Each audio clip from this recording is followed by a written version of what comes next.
অথচ আমার কাছে বান্দা আসতে এত লেট কেন করে? বান্দারে, ফজরের বেলা আমি আল্লাহ অপেক্ষায় থাকি। বান্দা, ফজরের নামাজের জন্য তুই মসজিদে ঢুকবি, দেখলাম তুই ঘুমে আসিস, মসজিদে আসলি না। আমি দেখলাম জোহরের সময় আমি আল্লাহ অপেক্ষা করছি, বান্দা বুঝি জোহরের সময় আমার কাছে ঢুকবে। দেখলাম বান্দা তুই আমার ঘরে আসলি না। আসরের সময় আমি আল্লাহ অপেক্ষা করলাম, বান্দা বুঝি আসবে, বান্দা আসলো না। এবার মহান আল্লাহ ফেরেশতাদেরকে বলে, ফেরেশতারা আল্লাহকে ডাক দিয়ে বলে, মাবুদ, তোমার বান্দার জন্য অপেক্ষা করলাম, তাকে তুমি ক্ষমা করে দিবা, তাকে তুমি মাফ করে দিবা, কিন্তু তোমার বান্দা তো আসতেছে না। আল্লাহ রাব্বুল আলামিন বলেন, ও ফেরেশতার দল, চিন্তা করিস না, চিন্তা করিস না, যেই বান্দা সকালে আসলো না, দুপুরে আসলো না, আসরে আসলো না, আমি আল্লাহ অপেক্ষার শেষ নাই। আমি আল্লাহ আমার বান্দাদেরকে মসজিদে ঢুকাই ছাড়বো। জোরে কান্না আল্লাহু আকবার। আমার আল্লাহ রাব্বুল আলামিন ডাক দিয়ে রাসূলুল্লাহ সাল্লাল্লাহু আলাইহি ওয়াসাল্লামকে ছোট্ট একটা ঘটনা আপনাদের সামনে বলে শেষ করে দিচ্ছি, মনোযোগ সহকারে শ্রবণ করবেন। ও পর্দার আড়ালের মা বোনেরা, আপনারা মন দিয়ে শুনুন। আমার দয়ার নবীজির একজন বিশ্বস্ত সাহাবী হযরতে ওমর ফারুক রাদিয়াল্লাহু তাআলা আনহু মসজিদে নববীর ভিতরে একটুখানি কায়ত হয়ে ইবাদত করার পরে শুয়ে আছে, বিশ্রাম করতেছে। একজন লোক মদিনা শরীফে জান্নাতুল বাকির ভিতরে, যারা হজ করতে গিয়েছিল তারা দেখেছে জান্নাতুল বাকি, অনেক সাহাবীদের কবর ওখানে আছে। ওই জান্নাতুল বাকিতে একজন লোক আল্লাহর দরবারে ফরিয়াদ করেছে, মালিক, জীবনে বহুত গুনাহ করেছি, অন্যায় করেছি, পাপ করেছি, আপনি আমাকে মাফ করে দেন। আল্লাহ রাব্বুল আলামিন এই খেলাটা খেলতে গিয়া এর পূর্বের ইতিহাস দুইটা লাইন আপনাদের জানাই দিতে হয়। ওই মদিনা শরীফে ওই লোকটি, যে লোকটি জান্নাতুল বাকিতে আল্লাহর কাছে সারেন্ডার, আত্মসমর্পণ করেছে, ওই লোকটা এক সময় গায়ক ছিল। কি ছিল? গায়ক কি ছিল? গান গাইতো।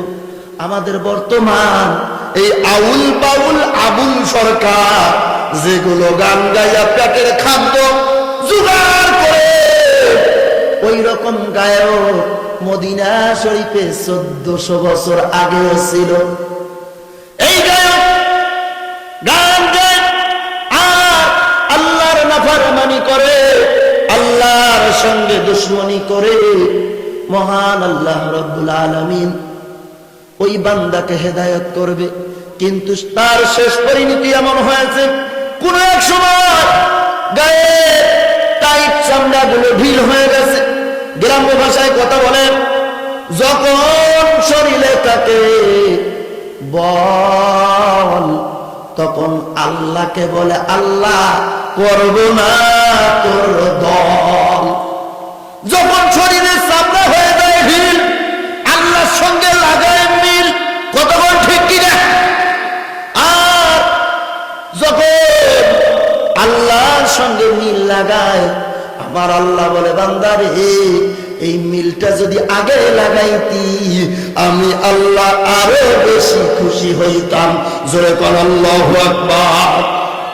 ওই মদিনা শরীফের গায়ক সব সময় গান গায়, আল্লাহর নাফরমানি করে, আর আল্লাহকে বলে, আল্লাহ তুমি বলতে কেউ নাই, আমি আমার পেটের ভাত নিজের গান কণ্ঠ দিয়ে গান গাইয়া পেট চালাই।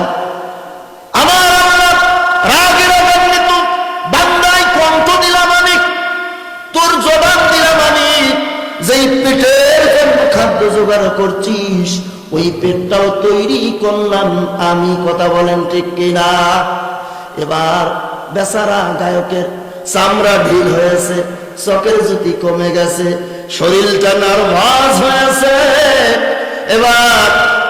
আল্লাহর কাছে জান্নাতুল বাকিতে যায় কেবলার দিকে মুখ করিয়া মাবুদের দরবারে দুখানা হাত তুলে বলে, মালিক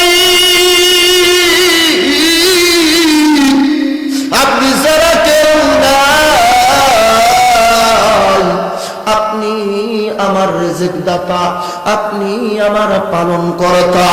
এরকম করে যখন আল্লাহ দরবারে বলতে থাকে, আমার আল্লাহ ওই বান্দাকে মাফ করে দেয়। যেরকম সুবহানাল্লাহ।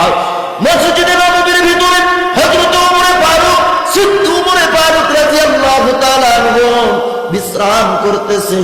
আসমান থেকে আওয়াজ আসলো, ওমর তুমি এখানে বিশ্রাম করছো, আর আমার একজন মাহবুব বান্দা পেটের খিদা আমায় ডাকছে।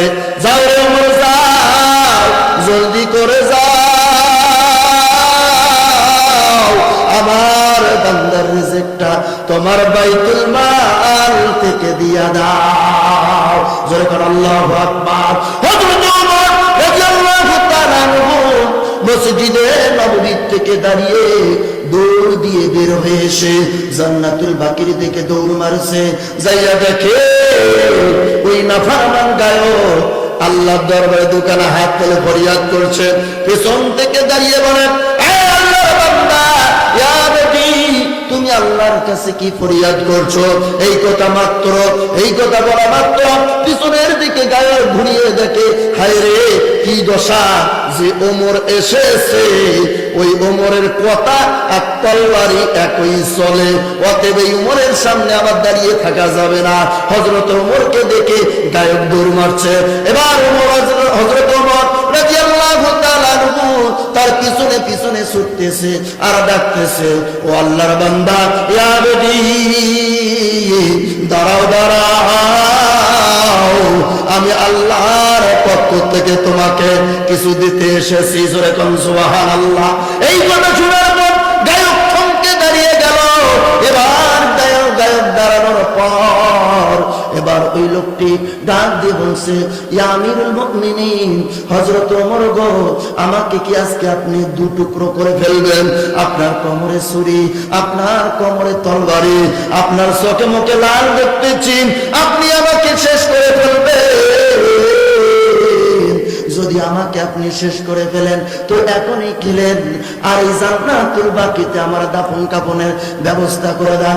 হযরত ওমর ডাক দিয়ে বলছেন, না না না না না, তোমাকে আমি মারতে আসি না, আমার আল্লাহর পক্ষ থেকে তোমাকে কিছু বাইতুল মাল থেকে খাবার দেওয়ার জন্য স্বয়ং আল্লাহ তাআলা আমাকে হুকুম করেছে।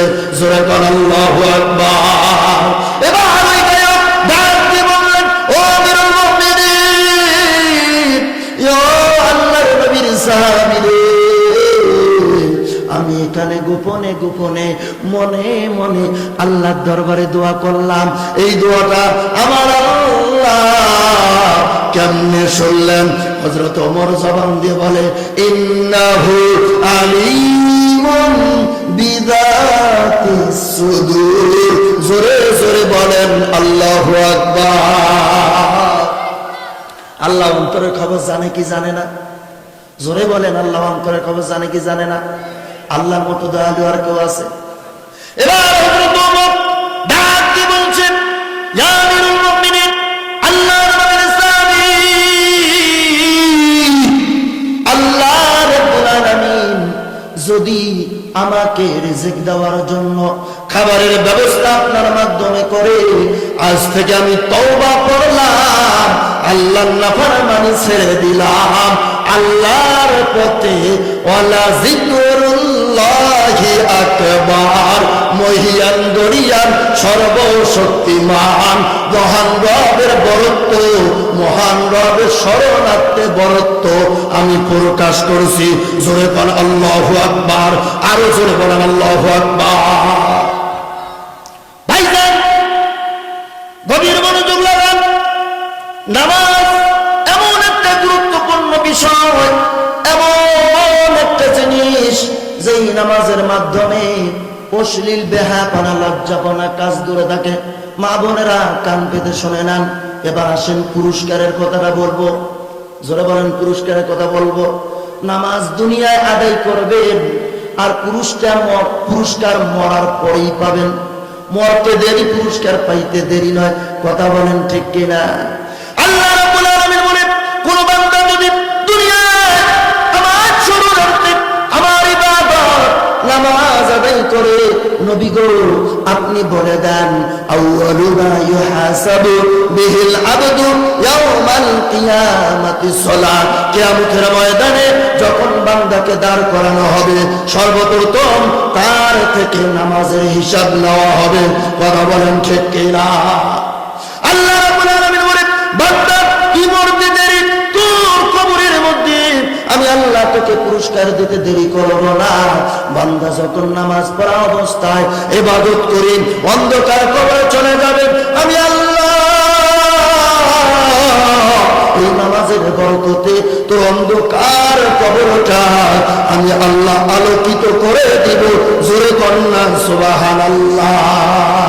আল্লাহ আমার রব, সেই রবে আমার সব। বলে আল্লাহ আমার রব, সেই রবে আমার সব। কথা বলেন ঠিক কিনা?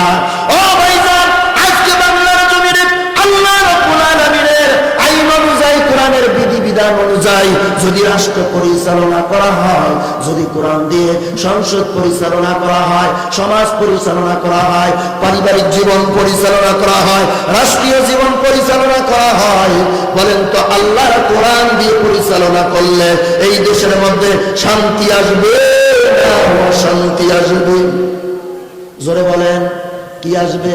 কারা কারা চান এই সমাজে, এই বাংলার ভূখণ্ডে আল্লাহর কোরআন দিয়ে রাষ্ট্র পরিচালনা? একটু দুই হাত তুলে দেখান। নারে